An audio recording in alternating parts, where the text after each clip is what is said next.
Hello, everybody. I'm Bill Rabinowitz, along with Joey Kaufman here at the Horseshoe after Ohio State's 38-15 win over Indiana. First top 5 matchup in the history of this rivalry. Ohio State obviously dominated the rivalry.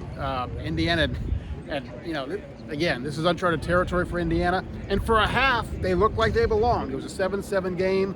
And then the game turned on, of all things, a punt. Just a simple punt snap. The Indiana punter couldn't handle the punt. Ohio State recovers at the 7-yard line, or gets the ball at the 7-yard line, scores, and then Caleb Downs has a punt return early in the third quarter, and that was it. To me, the story of this game was Ohio State's defense. You saw the opening script that Indiana brought, and this is an offense that is second nationally in scoring coming into this game. A lot of offensive firepower, has a very efficient quarterback in Curtis Rourke. They go down the field, go up 7-0, and you immediately think, okay, this is going to be a back and forth Big Ten brawl between two top 5 teams. Well, Ohio State's defense, I think, from that point really took control. They finished with 5 sacks, much more aggressive, much different story than when we saw this team play at Oregon, which I think is the most comparable offense to this Indiana team, different sort of flavor than Penn State. And they just, I think, asserted their will. I mean, not until garbage time did Indiana score another touchdown. Indiana had less than 100 total yards of offense after that opening drive for the Hoosiers. So I think just total domination, 2.5 sacks by Cody Simon. Ohio State was really effective bringing pressure. I mean, this defense, you heard about them all offseason, how good this defense was. All the upperclassmen having Jim Knowles, and they're living up to the expectations. Yeah, Indiana went 70 yards. So I think there were 2 Davis Digmanosin pass interference penalties. Correct? Tell me if you've heard that before. But after that, I think their next 6 possessions, Indiana didn't get more than 8 yards on any of them, and half of them went backwards. I mean, that's defensive domination. Yeah, Cody Simon, Jack Sawyer, JT Tuimoloau. I mean, all these guys. But you know what? We were talking just a minute ago. One of the huge plays in this game was actually a false start by Indiana on 3rd and 1. It could have been an offsides on Tyreek Williams. Apparently, Curt Cignetti, the Indiana coach, thought that was the case. It wasn't. Then it became a 3rd and 6. Ohio State stopped them, and that really was, in some ways, a turning point of the game.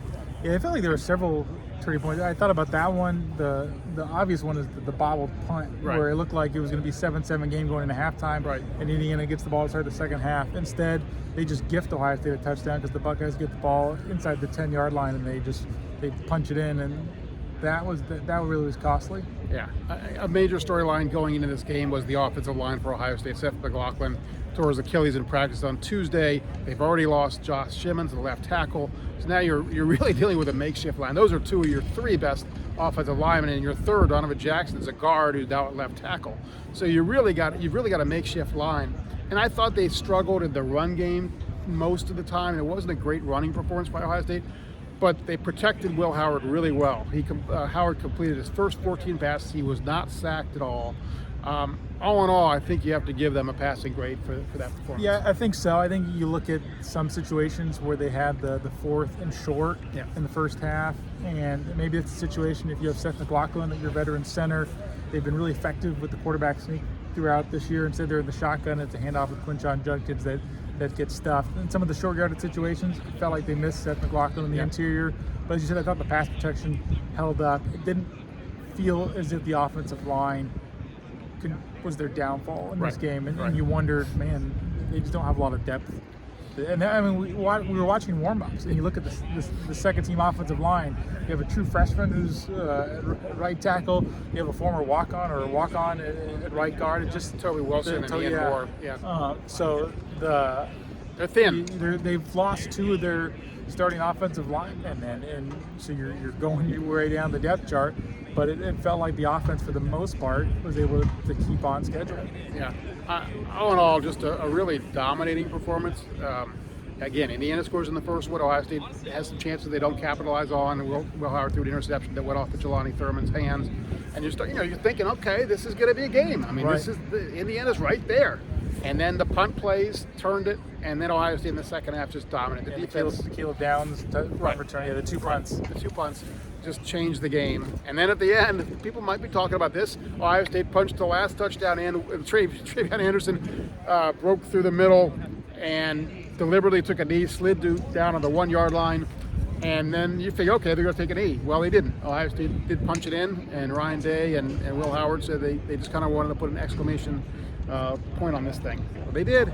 They did, and they're one step closer to going to Indianapolis. If they beat Michigan next week, they will get a rematch with the Oregon Ducks, which should be a compelling matchup, maybe of the top 2 teams in the country. I think one thing that is sure from this game is that Ohio State has essentially clinched a spot of the college football playoff. So. The only way they wouldn't have gotten in is if they lost today to Indiana and lost next week to Michigan. A 10-2 Ohio State. At worst, they're going to be 10-2. At worst, they'll be 10-2 with two top five victories over Penn State and Indiana. They're in. There is a scenario they could go 10-3, which would involve losing to Michigan and Indiana and Penn State also losing. But Indiana plays Purdue, so I'm going to say the odds of that happening are not high. Yeah, I think they're in. So the worst case scenario I think for Ohio State would be 10-2 with a loss to Michigan. They'd be in the college football playoff, but not a ideal seeding. And obviously, for a whole host of other reasons, they would prefer to be on the winning side, as the 120th edition of the game will be in the stadium next weekend. And if Ohio State plays anything like they did today, they'll win that game, because Michigan does not have a passing game. It's hard for me to imagine Michigan running the ball effectively enough to win the game. Michigan's got a pretty good defense. They got some really good defensive players. But, if Ohio State plays the way it did today and the way it should, that 3-game losing streak should end. But that's why they played the game. That's why it's a rivalry game. Throw the records out the window. Well, thank you. Thanks for watching. We will be back, obviously, same time next week. And there'll either be a lot of people on the field with us or a lot of dejection. Thanks for watching.